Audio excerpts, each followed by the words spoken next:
같이 말씀 보도록 하겠습니다. 오늘 말씀은 로마서 5장 1절 한절의 말씀이 됩니다. 오늘 본문의 말씀은 로마서 5장 1절 한절의 말씀입니다. 다 찾으신 줄 알고 한 목소리로 함께 봉독하여 올리도록 하겠습니다. 봉독합니다. 그러므로 우리가 믿음으로 의롭다 하심을 받았으니 우리 주 예수 그리스도로 말미암아 하나님과 화평을 누리자. 아멘.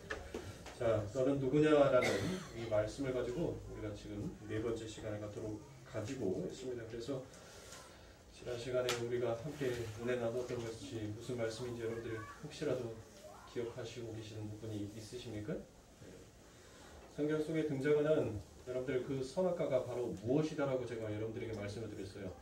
그 선악과는 성과 악을 알게 하는, 분별하게 하는 그와 같은 표피적인 내용도 있지만 그 안에 담겨져 있는 더 깊은 내용을 들어가 보니까 그 선악과는 바로 무엇이다?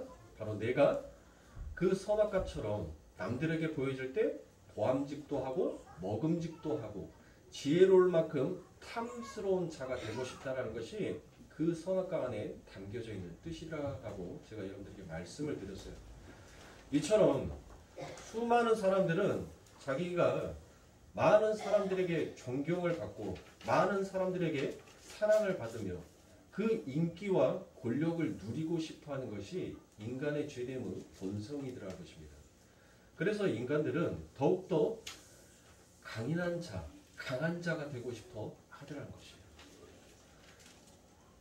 처음에는 우리가 화장을 합니다. 그런데 그 화장이 점점 짙어지기 시작하니까 그게 어느 날 우리들의 삶 가운데 가면으로 바뀌어 버리더라는 것입니다. 즉 이 말이 무슨 말이냐면 어린아이 때는 우리가 무엇합니까? 어린아이 때는 우리가 아프면 아프다라고 얘기를 해요. 힘들면 힘들다라고 얘기를 합니다. 그런데 이 경쟁 구도 속에서 즉 선악과를 따먹어 버린 이 사회의 구조 속에서 살아남기 위해서는 눈물을 흘리는 것이 굉장히 약함으로 보이는 거예요. 내가 아프다라고, 내가 힘들다라고 말하는 것이 그렇게 빈약하고 나약한 존재처럼 내가 그렇게 보이기 시작하더라는 것입니다. 그래서 인간은 자라나기 시작하면서 자기에 대한 감정에다가 자기를 포장하기 시작해요. 그곳에 화장을 하기 시작하더라는 것입니다. 아픈데, 힘든데, 괴로운데 그것을 표현하지를 못하더라는 것입니다. 왜 표현하지 못해요? 이미 세상은 못하는 것이에요. 이미 세상은 강한 자들만 살아남는 그와 같은 세상이 되어버렸단 말이에요. 그래서 무엇인가 약한 모습이 보이면 그 사람들이 나를 천시 여길까봐, 나를 무시할까봐 인간들은 더욱더 자기 자신에게 더욱 두터운 화장을 하기 시작합니다. 그리고 보이지 아니하는 모습 속에서 자기의 강함을 계속적으로 표출하면서 나타내고 살더라는 것이에요. 그렇게 선악과를 따먹어버린 그런 인간들이 만들고 싶어했던 그 모든 것들을 하나님께서는 허락하십니다. 그리고 만들어 보라라고 얘기를 합니다. 그런데 그것을 만들기 위해서는 너희들은 반드시 수고와 땀을 흘려야 할 것이다 라고 얘기합니다. 그리고 그 끝은 너희는 죽을 거야 라고 하나님께서는 그 끝을 맺습니다. 이게 이 세상의 역사고 이 세상의 흐름이라는 것이에요. 어린아이들이 점점 자라가면서 자기의 감정의 표현을 그 문을 닫아버립니다. 그래서 어느 누구도 아픈데 아프다라고 말하지 못하는 세상이 되어버렸어요. 힘들고 고통스러운데 힘들고 고통스럽다라고 말하지는 못하는 그와 같은 사회가 만들어져 버렸단 말이에요. 이걸 누가 만들었습니까? 바로 내가 이 세상 가운데 보암직하고 먹음직스럽고 지혜롭고 탐스러운 그와 같은 자가 되고 싶어하는 인간의 그 종욕이 이와 같은 세상을 만들어 놓더라는 것입니다. 결국 하나님께서는 그런 인간의 세상 가운데 도저히 해결 방법이 없는 그 삶을 하늘의 성전이 되신 예수 그리스도를 이 땅에 내려보내심으로 말미암아 인간이 처해 있는 그 문제의 원인들을 해결하여 주시기 위하여서 오셨어요. 그런데 예수님을 보시라고요. 여러분들이 잘 알고 계시는 그 예수님. 그 예수님이 어떠한 자로 이 세상에 오셨습니까? 아무도 흠모할 만한 것이 없었어요. 어느 누구도 그 예수님을 찬양하고 따를 만한 그와 같은 외모도 그와 같은 권력도 집안도 가지고 있지 않으셨습니다. 더더욱이 그 예수님은 세상에 알아줄 만한 명패도 없었어요. 어느 곳에 가서 누구에게 학문을 배웠다라는 그와 같은 얘기도 없었단 말입니다.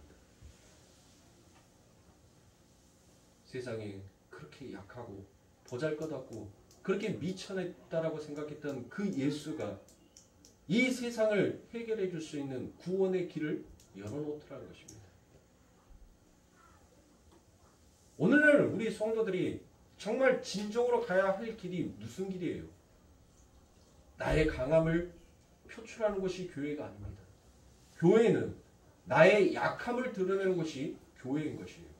그래서 교회 안에서는 무엇이 있어야 돼요? 여러분들의 그 화장, 두텁게 입혀버렸던 그 가면을 벗고 화장을 지우고 여러분들의 민낯으로 여러분들의 어떠한 모습인지를 보여주는 것이 교회여야 합니다. 그래서 교회 안에서는 무엇이 이루어야 돼요? 아프고 힘들고 슬픔이 너무나도 자연스럽게 표출이 돼야 한단 말이에요.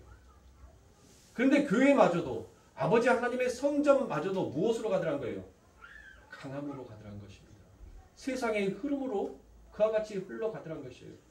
그래서 교회에 와서 눈물을 흘리면서 힘들다라고 말하는 사람들을 믿음 없는 사람이다라고 이야기를 해버립니다. 연약한 자들이다라고 그와 같이 정죄를 해버리더란 것이에요.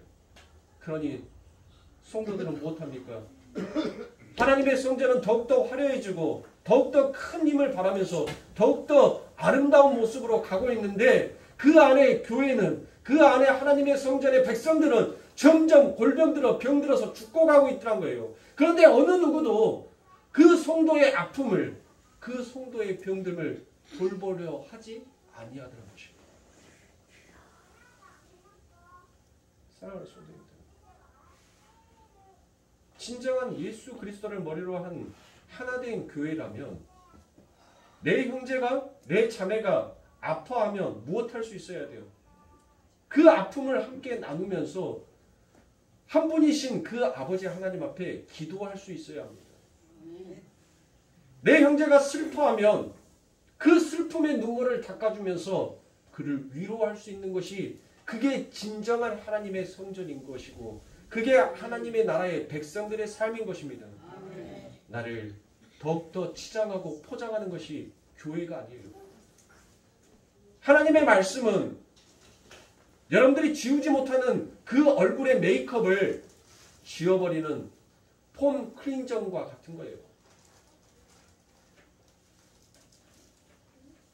그래서 여러분들의 민낯을 보게 하시고 이게 진정한 네의 모습이다. 이게 진정한 너의 모습이다라는 것을 하나님께서는 우리의 말씀을 통해서 우리에게 펼쳐내시라는 것입니다. 그러나 죄악에 빠져버린 인간은 그것을 발견하지 못하더라는 것입니다. 그래서 어떻게 해서든 나를 더 자랑스럽게 나를 더 돋보이게 하기 위해서 더욱더 내가 큰 복을 받기 위해서 즉 복을 받겠다는 것은 뭐예요? 내가 복받고 싶다라는 이유가 무엇이냐고요? 내가 더 다른 사람들보다 보암직하고 먹음직스럽고 지혜롭고 탐스러운 자가 되고 싶다라는 그 죄됨의 욕망의 그 끝이 복이었단 말이에요. 복. 근데 그 복 받고자 싶어 했던 그 행위가 결국은 예수 그리스도를 십자가에 못 박아버리고 그 예수를 죽여버리더라는 것입니다. 이제 전부 다 이 세상의 모든 자들은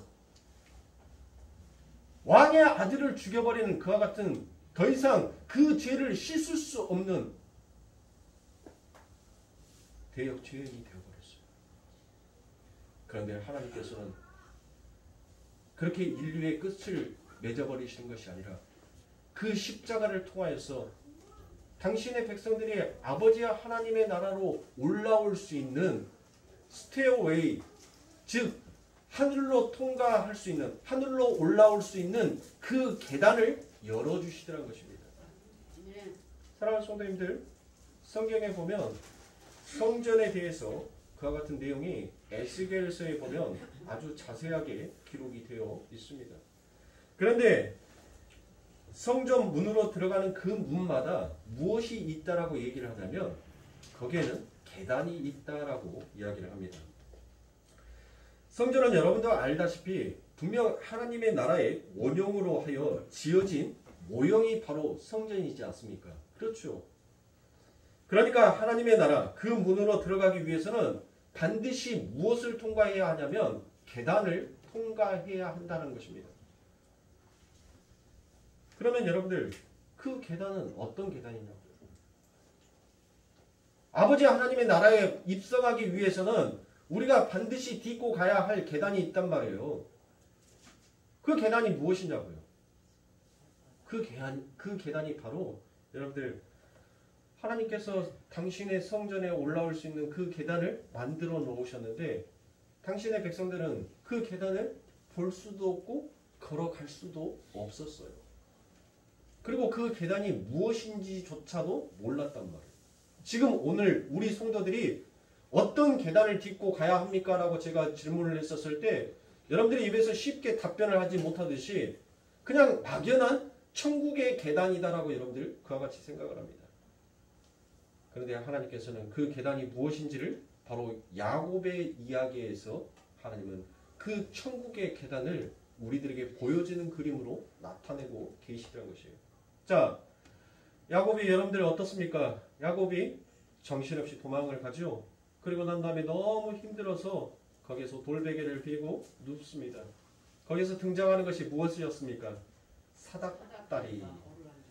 그 사닥다리가 바로 여러분들 그 천국에 올라가는, 그러니까 그 하늘나라에 닿는 계단이란 말이에요. 계단. 그 사닥다리가 계단을 의미하는 거예요. 계단을. 그런데 여러분들 그 계단이 어디에서부터 나오는 거예요? 성경에 보니까 그 계단이 땅에서부터 위로 올라가는 것이 아니라 그 계단이 위에서부터 내려오는데 땅에 닿지 아니하더라는 것이에요. 즉 그 사다리가 내려오는데 그 계단이 내려오는데 그 계단, 즉 구원의 계단은 땅에서부터 위로 올라가는 것이 아니라 위에서부터 아래로 내려오는 것이 그게 구원이다라는 것을 이 야곱의 이야기에서 설명하여 주고 있는 것입니다. 즉 쉽게 말해서 예수 그리스도를 바라보고 가는 자에게만, 예수 그리스도를 참 나의 구주로 의지하고 가는 자에게만 하나님께서는 그 구원의 계단, 즉 하늘의 사다리를 내려주시겠다라는 것이에요. 그러니까 아무에게나 하나님께서는 그 사다리를 내려주시겠다는 말이 아닌 것입니다.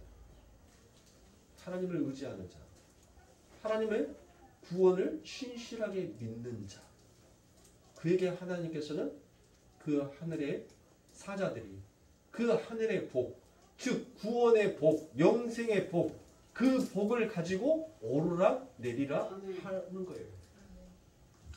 그래서 이 야곱이 자기가 그 돌베개를 들고 자는데 그 하늘로부터 사다리가 내려오고 거기 위에 인자가 오르락 내리락 하는 것을 볼 때 그 야곱이 무엇이다라고 고백을 합니까? 이게 하나님의 전이다 라고 그와 같이 얘기합니다. 창세기 28장에 보면 야곱의 이야기가 나와요. 그래서 창세기 28장 17절에 가면 그게 바로 저는 하나님의 전이다라고 얘기를 했는데 그게 바로 하나님의 나라 하늘의 문이다라고 그와 같이 우리 개역 성경에는 기록이 되어 있습니다. 그러면 사랑하는 성도님들, 이 야곱은 어떠한 자입니까? 너무나도 잘 알잖아요. 야곱은 차자였어요. 그런데 그 야곱에게는 아주 특별한 복을 받고 태어납니다. 어떤 복이었습니까? 내가 오늘 제가 이 주보에다가 오늘 퀴즈를 냈죠. 성경 퀴즈. 하나님은 야곱은 사랑하였지만 이 사람은 미워했다 해서 이 사람이 누구예요? 에서지요. 맞아요. 하나님께서는 이미 이 야곱이 세상 가운데 태어나기도 전부터 하나님은 그 야곱을 사랑했어요. 그리고 그 야곱에게 하늘의 진정한 복을 내가 너에게 주겠다라고 약속을 하여 주셨습니다. 야곱이 어미의 뱃속에서 태어났고 그가 점점 자라왔는데 그 아버지 하나님의 약속의 말씀은 온데간데 없이 전혀 내 삶 가운데 그와 같은 장자의 축복, 그 하늘의 복이 나타나지를 않습니다. 오히려 형 에서를 보니까 못하더라고요. 그 형 에서가 정말 장자의 축복권, 장자의 복을 받고 태어난 사람처럼 이 야곱의 눈에는 보였단 말이에요. 그러면 야곱은 지금 하나님의 말씀을 의지한 것이 아니라 인간의 가능성을 가지고 그 하늘의 복을 바라봤던 자였던 것입니다. 지금 뭐예요? 제가 소두에 여러분들에게 말씀드렸던 것처럼 인간은 항상 무엇을 꿈꾸냐면 늘 강하고 멋지고 모든 것들을 잘할 수 있는 팔방미인을 꿈꾼단 말이에요. 그래서 그 사람이 그런 자가 진짜 하늘의 복을 받은 사람처럼 느껴지는 거예요. 근데 이 야곱은 자기의 삶 가운데 그와 같은 일들이 전혀 일어나지 않습니다. 그래서 그의 아버지도 누구에게 여러분들 장자의 축복권을 주려고 합니까? 에서에게 장자의 축복권을 주려고 하죠. 이제 마음이 더 조급해집니다. 야곱은. 그래서 야곱은 무엇을 합니까? 그 장자인 에서 형에게는 무엇이 있었어요?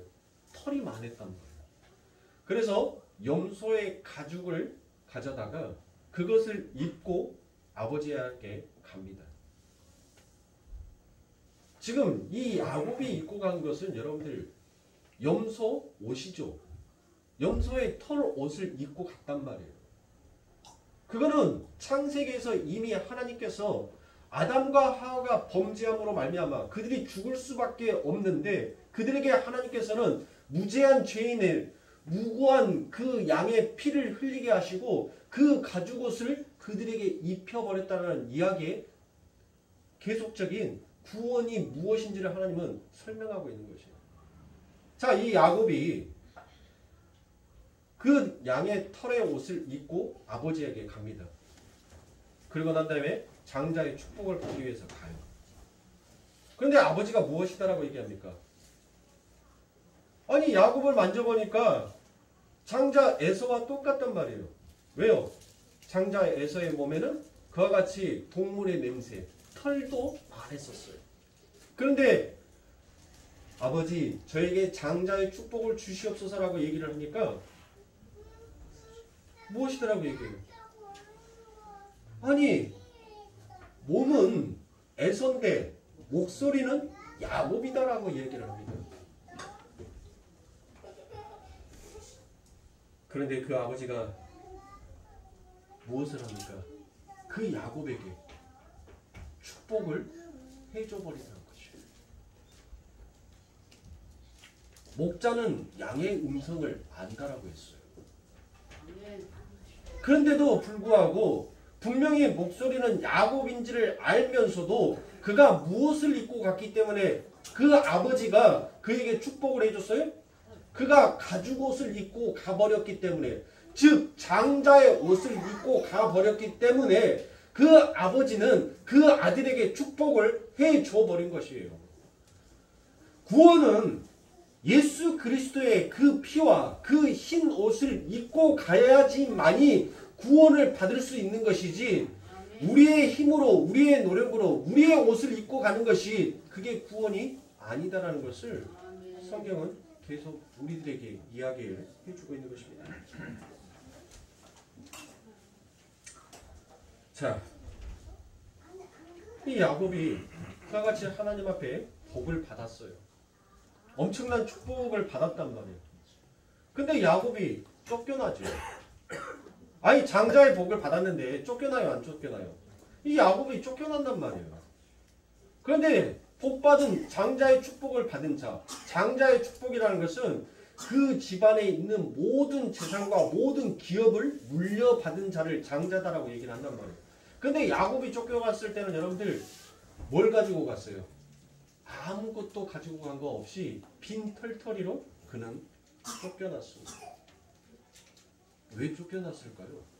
여러분들 한번 생각해 보셨어요? 아니 장자의 축복을 받았는데 단지 형 에서가 무서워서 쫓겨났다고요? 아닙니다. 하나님께서는 그를 쫓아내버린 거예요. 왜요? 내가 정말 너에게 복을 주겠다라고 얘기를 했던 그 약속에 대해서 너가 믿지 못하고 너의 힘으로 그렇게 복을 받고 싶어 했던 그 복의 의미가 무엇인지를 하나님께서는 그의 삶과 인생을 통해서 가르쳐 주시기 위하여서 그를 그 아버지의 집에서 쫓아내신 것입니다. 그리고 그의 삶을 광야로 이끌어 버리신 거예요. 그 광야 가운데서 본 것이 바로 무엇이었어요? 그 사닥다리를 본 것이에요. 그 하늘의 계단을 본 것이에요. 그 하늘의 계단을 본 그 야곱이 창세기 28장에서 그곳을 무엇이다라고 얘기합니까? 이곳을 하나님의 집 베델이다라고 그와 같이 이야기를 합니다. 사랑하는 성도님들, 하나님이 은혜로 약속을 너에게 주겠다, 장자의 복을 주겠다라고 했는데 인간들은 거기에서 내가 하나님의 일을 무엇인가 도와야 하지 아니할까라는 그와 같은 생각들을 하기 시작하면서 그곳에 자기만의 계단을 쌓아 올리기 시작하더란 것입니다. 그것이 바로 아브라함의 이스마엘 사건이고 야곱의 장자권 도치 사건이다라고 말할 수 있는 것입니다. 그래서 하나님은 그 아버지와 하나님의 계획에, 그 아버지와 하나님의 뜻에 인간의 그 어떤 것도 개입해서는 아니 된다는 것을 하나님께서는 보이십니다. 그랬더니 하나님이 계단을 하늘에서 다시 내려보내시면서, 즉 성전을 내려보내시면서 그 모든 것들을 덮어버리시더란 것입니다. 그래서 요한복음에 나오는 예수님이 이 땅에 말씀이 육신이 되어 우리 가운데 거하심에가 바로 성전이 우리를 덮는 그와 같은 모습으로 이 땅에 오셨더라는 것입니다. 그렇게 성전이 내려와서 너희를 덮는 게 구원인지 너희 스스로가 계단을 쌓아 올라가는 것이 구원이 아니다라는 것을, 그것을 설명하기 위하여서 하나님께서는 우리들의 인생을 광야로 모시기도 합니다. 그래서 거기가 광야다라고 이야기를 하는 거예요. 즉 아버지와 하나님의 훈련의 장소다라고 이야기를 하는 것입니다. 그래서 야곱이 그렇게 이야기를 합니다. 여기가 바로 하나님의 성전이구나라고 그와 같은 고백을 합니다. 하나님의 성전, 예수, 우리가 바로 하나님의 성전, 하나님의 나라가 완성되는 이런 형국으로 완성이 되어가고 있다는 것을 하나님께서는 우리들의 삶 가운데 알고 보여주게 하시기 위하여서 우리의 인생을 그와 같이 광야로 몰기도 하시더라는 것입니다. 그렇게 인간들이 자신들의 힘과 노력으로 이 세상의 자원으로 하늘에 닿기 위하여서 야곱처럼 하늘에 닿아보겠다라고 그 쌓았던 계단이 바로 무엇이? 그게 바로 바벨탑이다라고 이야기를 합니다. 인간이 하늘에 닿기 위해서 돌과 진흙으로 그 하늘의 계단을 쌓는 것이 아니라 자기들 스스로 만들어놓은 역청과 벽돌로 그 계단을 쌓아 올리기 시작하더라는 것입니다. 그래서 하나님께서는 그 바벨탑을 부수어 버리십니다. 요한계시록에서 이 세상 전체를 바벨론이다라고 그와 같이 얘기합니다. 즉 하나님은 그 모든 것들을 부수시더라는 것입니다. 그런데 이 하늘에 오르는 계단을 쌓기 경연장인 이 세상을 하나님은 부수지 아니하고 놔두고 계십니다. 왜 놔두고 계시는 것입니까?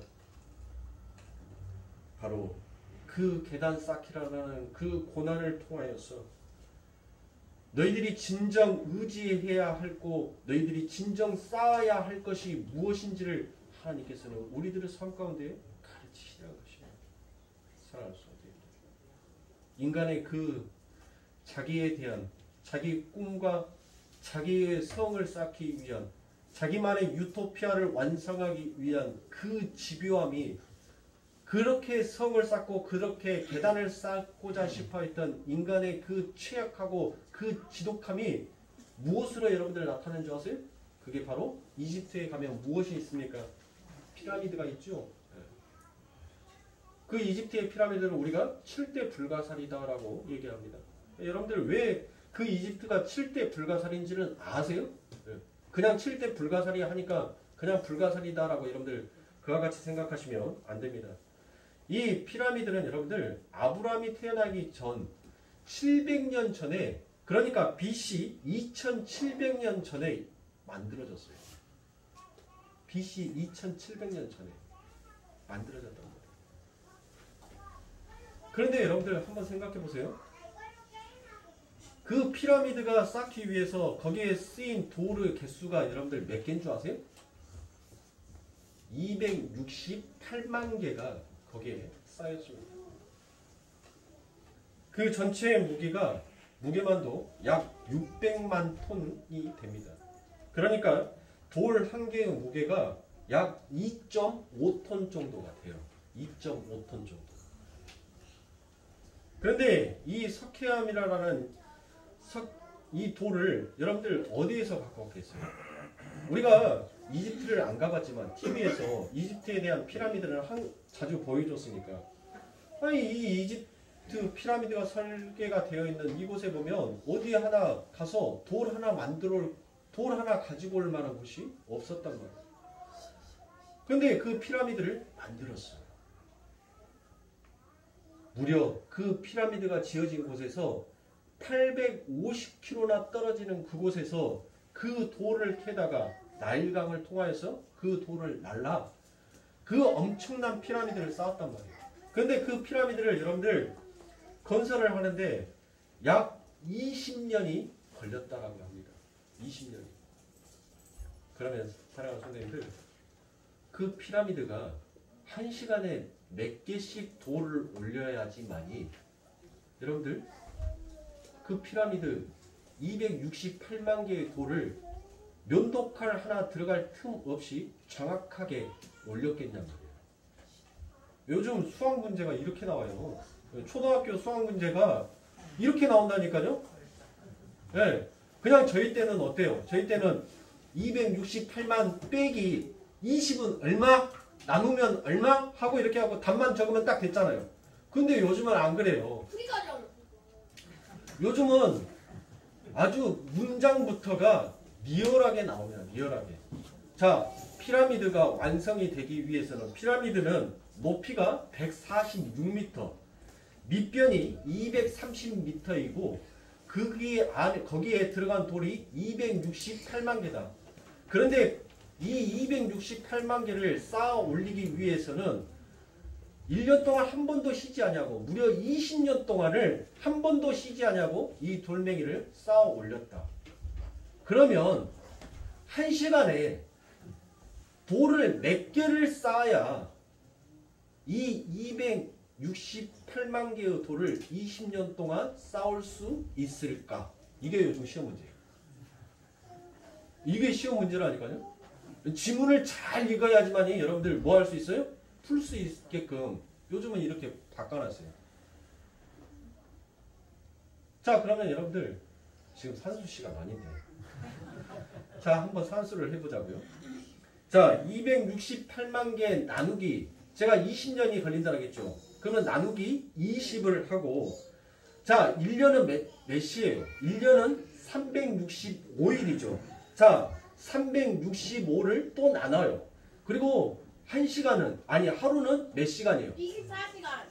나누기 24시간을 하면 여러분들 그 답이 나와요. 그러면 이 1시간 동안에 몇 개가 나오냐면 15개의 돌을 쌓는단 말이에요. 15개의 돌. 여러분들 한번 생각해 보세요. 2.5톤짜리 돌을 지금처럼 문명이 발달해서 뭐 요즘 같이 이렇게 딱 기계로 잡아가지고 크레인처럼 이렇게 딱 잡아서 그거를 하나씩 쌓아 올렸다라고 해도 여러분들 그 면도날 들어갈 틈 없이 정확하게 쌓는다는 것은 거의 불가능에 가까울 정도예요. 그러면 한 시간에 15개의 돌을 올렸다면 결국 4분의 1개의 돌을 올렸다는 거예요. 4분마다 1개씩의 돌을 올려야지만이 여러분들 15개의 돌을 올릴 수 있단 말이에요. 예? 그래서 미스테리인 거예요. 그래서 제가 지금 이것을 여러분들에게 말씀을 드리고 싶어하는 것은 뭐예요? 인간이 자기의 꿈을 이루기 위해서 자기의 정욕과 자기의 욕심을 완성시키고자 싶어하는 그 의지가 얼마나 지독스러운지를 보여주는 것이, 그리고 이 역사의 흐름이 얼마나 그렇게 자기 중심적으로 흘러가면서 자기의 꿈과 자기의 비전을 이루기 위해서 얼마나 지독하게 그 길을 달려가고 있는지를 보여주기 위해서 하나님께서는 그 바벨탑은 돌 위에 돌 하나도 남지 않냐고 전부 다 흩어져 버렸는데, 하나님께서는 저 이집트의 피라미드는 두시더란 거예요. 여러분들 그것을 보면서 와 할 것이 아니라 인간의 표적스럽고 지독함이 얼마나 극에 달하는 것인지를 여러분들은 이 세상의 문명들이라는 것들을 보면서 깨달아야 해요. 내일 나의 죄가, 나의 이루어보고 싶어하는 그 꿈이 얼마나 하나님마저도 무시하면서 내 나라를 완성하고 싶어하는지를 우리는 철저하게 배워야 하는 것입니다. 하늘에 우리의 힘으로 하늘에 올라가겠다는 인간의 집념이 그만큼 집요하다는 것을 보여주는 것이 바로 이 역사들이라는 것입니다. 그래서 인간은 내가 신이 되기 위하여 뭐든지 할 수 있는 존재로 그와 같이 점점 자기 자신이 홀로 서기를 합니다. 그런데 하나님이 그건 그냥 놔두시더란 거예요. 지금도 이집트의 관광 수입이 대부분을 바로 이 피라미드가 벌어들인다 해도 과언이 아닐 정도입니다. 그런데 하나님께서는 그것들을 놔두십니다. 왜 놔두십니까? 하나님께서는 분명히 창세기에서 우리들에게 무엇이다라고 말씀하셨습니까? 너희들이 수고하고 땀을 흘려야지만이 너희들이 그 땅의 소출을 먹을 것이다 라고 이야기합니다. 그런데 그 모든 것들을 먹고 난 다음에 너희들은 무엇으로 결론이 나요? 무엇으로 나요? 너희들은 흑이니 흑으로 돌아갈 것이다. 너희들은 죽을 것이다 라고 끝나더란 거예요. 그거를 증명하기 위해서 하나님께서는 이 역사가 만들어낸 문명이라는 산물들을 하나님께서는 그대로 놔두더란 것이에요. 너희들이 그렇게 열심히 만들었는데, 너희들이 열심히 그것을 발전시켰는데, 너희들이 그걸 발전시키기 위해서 땀을 흘리고 수고를 했는데 결국 너희들은 그 문명이라는 발전을 놔두고 죽을 수밖에 없는 존재다라는 것을 하나님께서는 증명하고 보이기 위해서 이 세상에 그렇게 발빠른 자로 흘러왔던 그 문명의 산출들을 하나님께서는 버젓이 보이는 곳에 두시더라는 것입니다. 마치 에덴의 동산 중앙에 하나님께서 보암직하고 먹음직한 그 선악과를 그 동산 중앙에 놔두었듯이 이 문명의 산출들을 하나님께서는 인간이 가장 흠모하고 가장 바라보는 그곳에 두시더라는 것이에요. 그래서 너희들이 그 문명의 산출들을 지금 바라보고 있는지 아니면 하나님의 그 말씀을 생명처럼 여기면서 바라보고 있는지를 하나님은 우리들의 삶 가운데 늘 시험하고 계시더라는 것입니다. 그래서 그 은혜의 계단은 하늘에서 땅으로 내려와야 한다는 것을 하나님은 그토록 설명을 하고 말씀하고 있습니다. 그 은혜의 계단, 그 은혜의 통로로 이 땅에 오신 분이 바로 예수 그리스도이시고 그분이 바로 내가 곧 길이요 진리요 생명이다라고 그와 같이 말씀을 하신 것입니다. 그 야고보 사도다리가 바로 요한복음 1장에서 다시 등장을 합니다. 요한복음 1장 51절에 보니까 또 가라사대 진실로 진실로 너희에게 이르노니 하늘이 열리고 하나님의 사자들이 인자 위로 오르락내리락 하는 것을 보리라 하시니라 라고 말씀을 하시죠. 제가 이 부분에 대해서는 우리 성도님들과 함께 은혜를 나누었으니까 여러분들이 잘 아실 거예요. 자, 창세기 28장에서는 분명히 사닥다리가 있어요. 사다리가 있단 말이에요. 그런데 신약에 넘어와서 이 요한복음 1장 51절에서는 창세기 28장에 등장하는 그 사다리, 계단이 빠져버린 거예요. 그렇죠? 그러면 이 요한복음에서는 지금 누가 그 계단의 역할을 하시겠다는 거예요? 그래요. 예수님께서 그 아버지 하나님의 나라에 들어가는 그 계단이 내가 되어주겠다라고 이야기를 하는 것입니다. 그래서 성전 대신 예수의 이야기를 하고 있는 것입니다. 그 예수가 하나님의 사자, 복을 갖고 내려온, 은혜를 가지고 내려온 하나님의 진정한 사자다라는 것을 그 계단 끝에서 우리들에게 서서 이야기하고 있습니다. 그래서 예수가 내려오신 것입니다. 우리가 열심히 노력하여 성화하여 올라가는 것이 결코 아니다라는 것을 그 예수가 이 세상 가운데 다시 한번 증명하여 하나님의 말씀을 선포하고 계십니다. 성도는 바로 그 예수가 길을 통해서 성전, 즉 하나님의 나라로 입성하게 되는 것이지 자기들의 공력과 자기들의 힘으로 하나님의 앞에 그 계단을 쌓아서 성전에 닿아보겠다라고 하는 것이 여러분들 그게 결국 교만이요 패망이다라는 것을 성경은 우리들에게 끊임없이 이야기하고 있습니다. 그래서 하나님께서는 요한복음 2장에서 무슨 이야기를 하십니까? 옛 성전이 그 예수가 되셔서 인간이 스스로 성전을 쌓고 그 계단을 쌓아서 하나님의 나라에 도달해 보겠다라는 인간의 그 모든 열심들을 그 예수 그리스도께서 당신의 옛 성전이 되셔서 그 모든 것들을 다 파괴시켜 버리시고 하나님의 진정한 성전으로 만들어 내시리라는 것입니다. 그래서 그 성전의 성전 파괴 사건에 여러분들 그 전에 무슨 사건이 있었죠? 가나안의 혼인잔치의 사건이 있었죠. 그 가나안의 혼인잔치는 바로 예수 그리스도의 피로만 그 혼인잔치가 정말 하나님의 참다운 혼인잔치로 이루어지게 된다는 것을 하나님께서는 설명하여 주고 계시다는 것이에요. 자, 그런데 거기에는 몇 개의 항아리만 있었어요. 6개의 항아리만 있었어요. 그러면 마지막 하나의 항아리가 비어있죠. 그 마지막 항아리가 제가 누구다라고 얘기를 했습니까? 예수님이다라고 얘기를 드렸죠.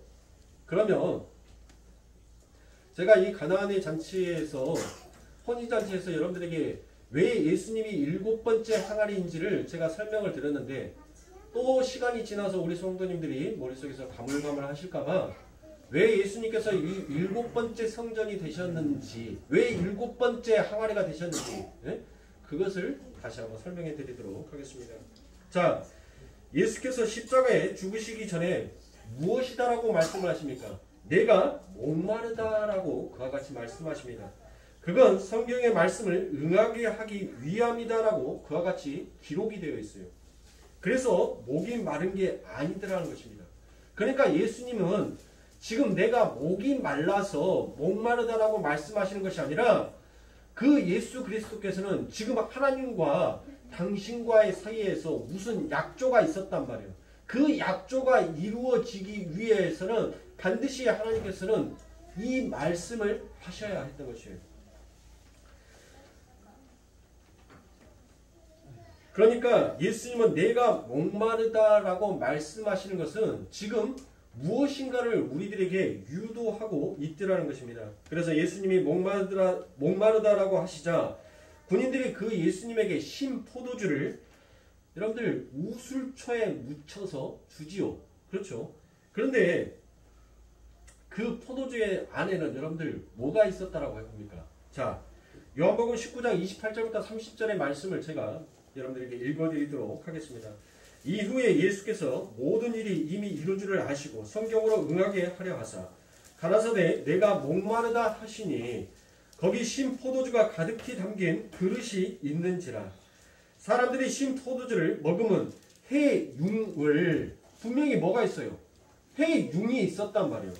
근데 해융을 우술초에 내어 예수의 입에 대니 예수께서 신 포도주를 받으신 후에 가라사대 다 이루었다 하시고 머리를 숙이시고 영원히 돌아가시니라 라고 이와 같이 얘기합니다.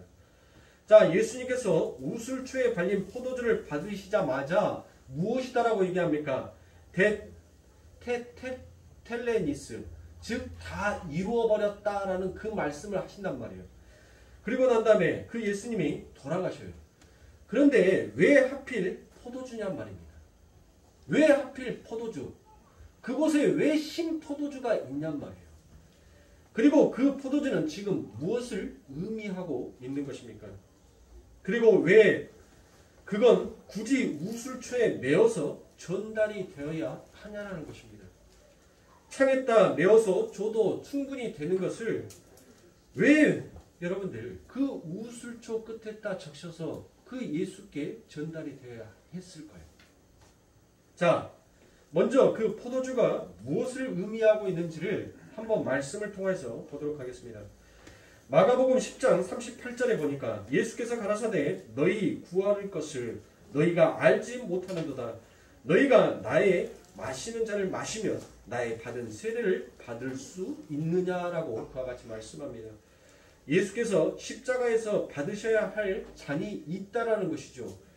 누가복음 22장 42절에 가니까 가라사대 아버지여 만일 아버지의 뜻이었던 이 잔을 내게서 옮기옵소서라고 그와 같이 얘기합니다.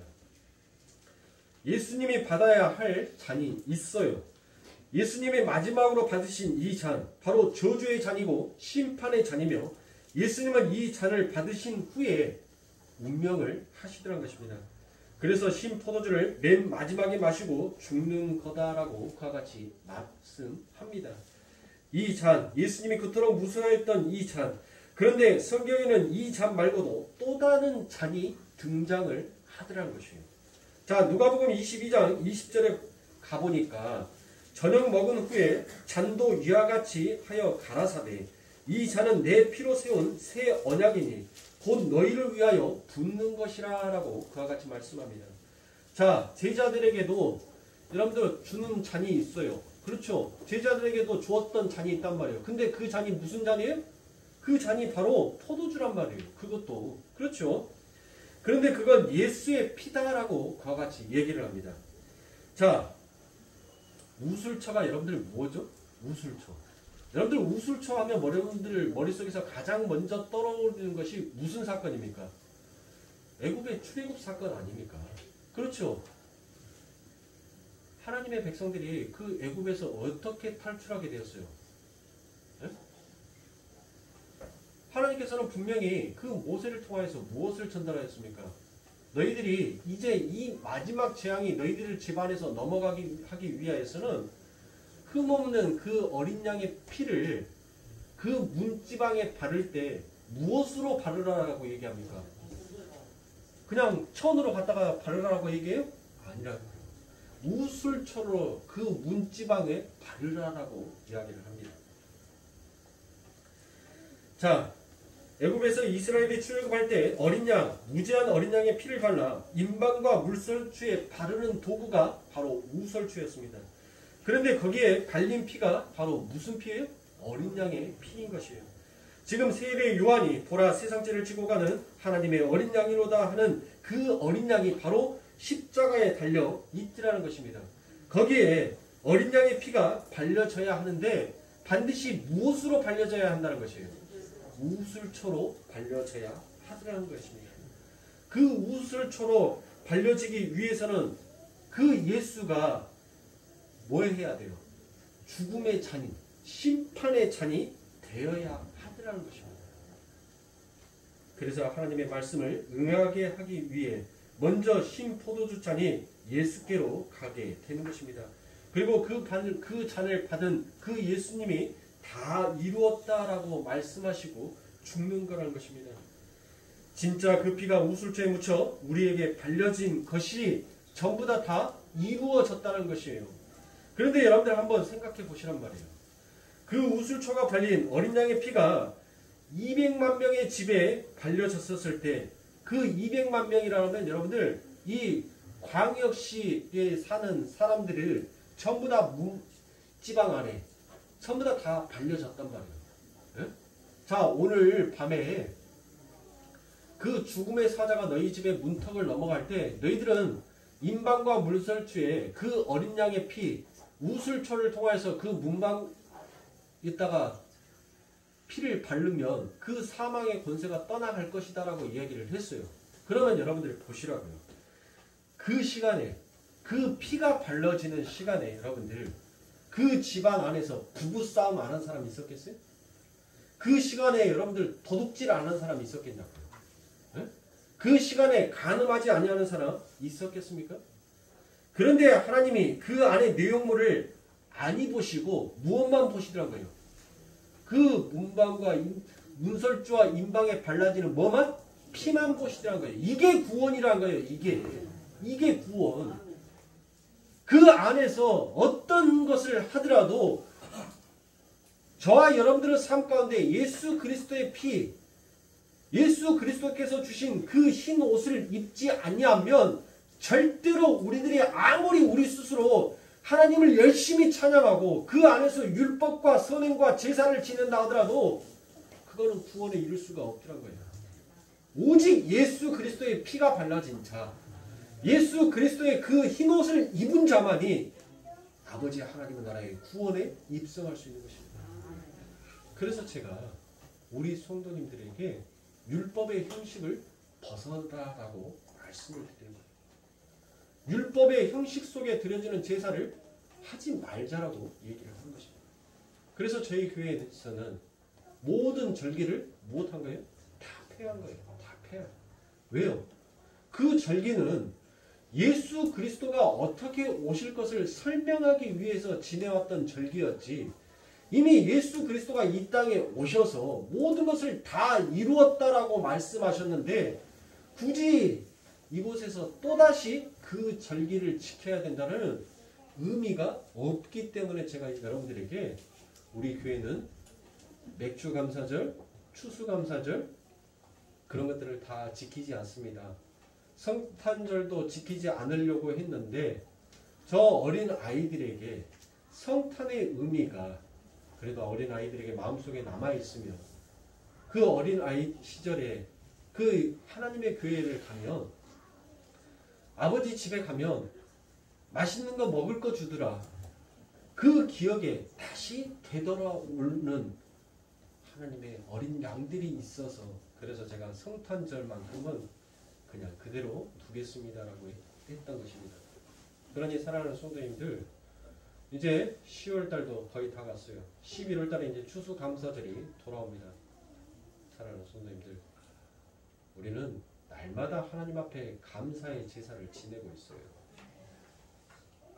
그렇다고 해서 추수감사절이라고 해서 뭘 특별하게 여러분들이 하나님 앞에 더 드려 내놓으려고 하지 마세요.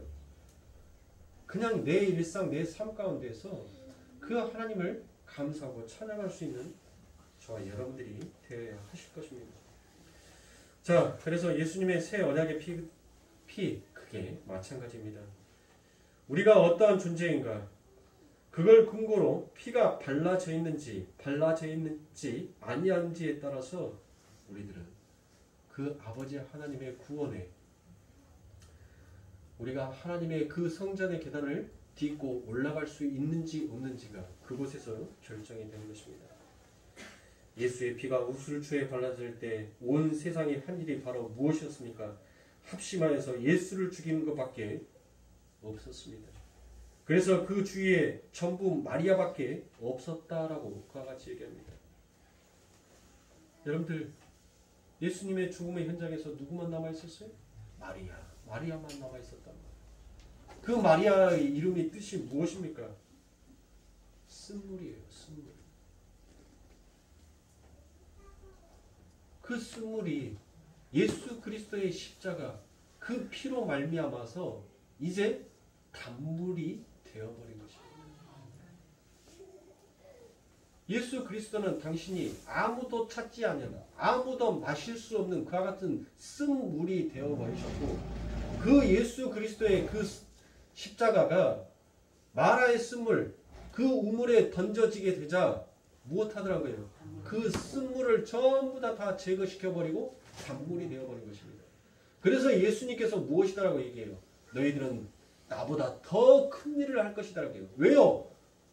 그 예수는 어느 누구도 마실 수 있는 잔이 아니었고 마실 수 있는 물이 아니었단 말이에요. 그런데 우리는 그 예수 그리스도로 인하여서 이제 무엇한 자가 되었어요?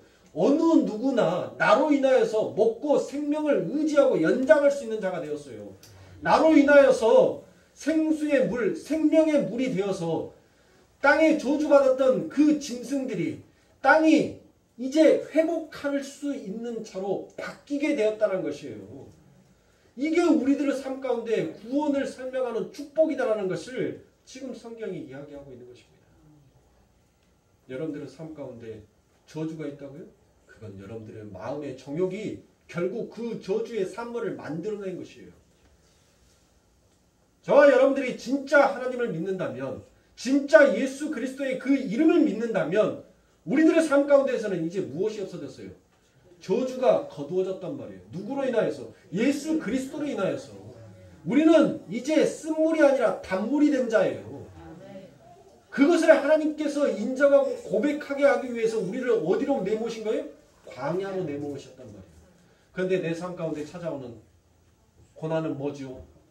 내 삶 가운데 찾아온 눈물은 뭐죠? 그건 여러분들의 정욕이 여러분들을 스스로 고달프게 만든 것이에요. 하나님은 여러분들을 어디로? 시편 28편의 말씀처럼 여러분들을 푸른 초장으로 인도하여 주셨어요. 그리고 내가 너의 방패가 되고 너의 산성이 되어주겠다라고 하나님께서는, 내가 너가 내 앞에서 우뚝 서 있는 자가 될 때까지 나는 너를 떠나지 아니하겠다라고 약속하신 하나님이십니다. 정말 우리가 이 말씀을 믿으세요? 그러니 사랑하는 성도님들, 예수 믿으면서 저주 얘기하지 마세요. 우리는 축복만 얘기해도 이 시간, 우리들에게 남는 이 시간이 부족할 판이에요. 무슨 저주를 얘기하냐고요. 저주의 산물은 전부 다 내 정욕이, 내 욕심이 만들어낸 산출물인 것이에요. 그것을 하나님이 내 삶 가운데 저주를 내렸다라고 말씀하지 마세요. 우리 하나님은 저주를 내주는 그와 같은 하나님이 아닙니다. 그 저주를 여러분들이 받았다면 하나님 앞에서 내가 지금 어떠한 모습으로 서 있는지를, 내가 도대체 누구인지를 발견하셔야죠. 교만은 패망의 선봉이다라고 얘기했어요.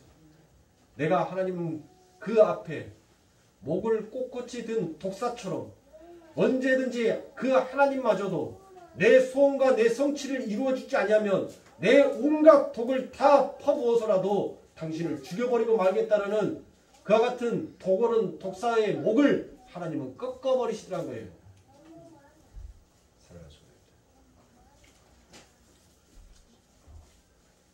이처럼 우리들의 삶 가운데 예수 그리스도의 피가 발라졌어요. 우리들의 형식과 모욕이 중요한 것이 아닙니다. 내 삶 가운데 문방과 인설주에, 문설주에 그 예수의 피가 발라져 있는지 안 발라져 있는지, 그 예수의 피가 말라붙어서 그 흔적이 사라져버렸는지 안 사라져버렸는지 우리는 늘 그것을 살피면서 살아야 할 거예요. 그래야지만이 저와 여러분들이 살 수 있습니다. 다음 시간에는 하나님께서는 출애굽에 그 이스라엘 백성들을 그 애굽이라는 세상 가운데서 하나님께서는 무엇 시켜줬어요? 탈출을 시켜줬단 말이에요. 출애굽 시켜줬어요. 오늘 이 시대를 살아가는 우리 성도들은 예수 그리스도가 그 어린 양이 되시고 그 예수 그리스도의 옷이 우슬초가 되어서 우리들의 삶 가운데 우리를 발라주시고 우리를 입혀주셨어요. 그러면 오늘을 살아가는 우리 성도들은 과연 어디에서 출애굽해야 하는지를 다음 시간에 여러분들과 함께 나누고, 너는 도대체 누구냐라는 이 말씀의 제목을 마치고 다음 말씀으로 넘어가도록 하겠습니다. 기도하겠습니다.